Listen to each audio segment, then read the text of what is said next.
Hai Givers! Oke, setelah kemarin kita membahas mengenai pengelolaan akun, kali ini kita akan membahas mengenai manajemen resiko. Kenapa sih banyak orang kehilangan uang dalam trading? Salah satu cara untuk mengelola aset adalah melalui trading. Tetapi tidak semudah seperti apa yang dibicarakan oleh orang lain. Ada lebih dari 95% orang yang masuk dalam dunia trading akan mengalami kerugian, dan lebih dari 80% akan goyah setelah 2 tahun. Terlepas dari pasar saham, forex atau cryptocurrency, berikut 4 alasan yang biasanya menjadi penyebab masalah tersebut. Jadi, mari kita lihat kenapa kebanyakan trader mengalami kerugian dan apa yang kita harus lakukan untuk masalah tersebut. 1. Ingin cepat mengalami keuntungan. Sebab utama mengapa banyak trader yang mengalami kerugian dalam pasar keuangan adalah karena mereka ingin mendapatkan keuntungan dengan cepat. Banyak orang berpikir mereka akan mendapatkan keuntungan yang tinggi dalam tempo yang pendek. Meskipun bukan tidak mungkin, seperti yang terjadi di pasar cryptocurrency, di mana aset kripto bisa naik 100% atau lebih dalam waktu yang singkat. Namun, bukan berarti hal itu akan selalu terjadi. 2. Tidak ada ilmu dasar mengenai trading. Banyak orang yang baru memasuki dunia trading akan menyangka bahwa trading itu mudah mendapatkan pendapatan, lalu mereka mencoba tanpa adanya pengetahuan dasar mengenai trading.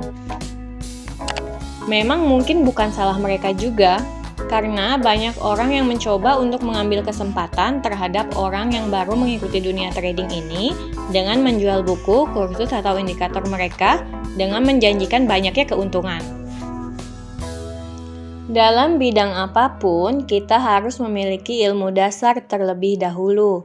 Contohnya mengenai bagaimana pasar bergerak, bagaimana menentukan margin dan pip, tahu apa itu leverage, kenapa pasaran bergerak naik dan turun, dan sebagainya. 3. Mengikuti perasaan.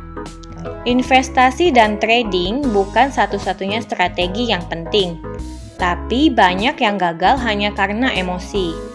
Mereka gagal mengelola emosi saat di dalam pasar. Emosi membuat peranan cukup besar dalam keberhasilan trading. Contoh yang sesuai adalah ketika pasaran kripto naik pada tahun 2017, banyak orang mulai membeli kripto ketika harga sedang tinggi, karena mereka tidak mau melewatkan keuntungan. Tetapi beberapa hari kemudian, harga Bitcoin mulai jatuh lebih dari 80% daripada harga tertinggi waktu itu. Banyak orang mengalami kerugian dan kehilangan modal mereka dikarenakan perasaan FOMO serta keserakahan. 4. Mendengarkan orang lain. Poin ini juga mungkin berkaitan dengan emosi FOMO, di mana kita melihat orang lain banyak mendapatkan keuntungan, sehingga kita pun ingin mendapatkan keuntungan juga. Sebelum kita melakukan sesuatu, kita harus mengkaji sendiri terlebih dahulu dan bukan hanya dengan mendengarkan kata orang lain. Karena jika ada peluang dan kita lebih mendengarkan orang lain, mungkin saja sudah terlambat. Nah, sekian untuk materi kita kali ini ya Givers. Jangan lupa untuk terus dukung kita dengan cara like, komen, dan subscribe agar kita bisa terus berbagi informasi dan analisa mengenai trading.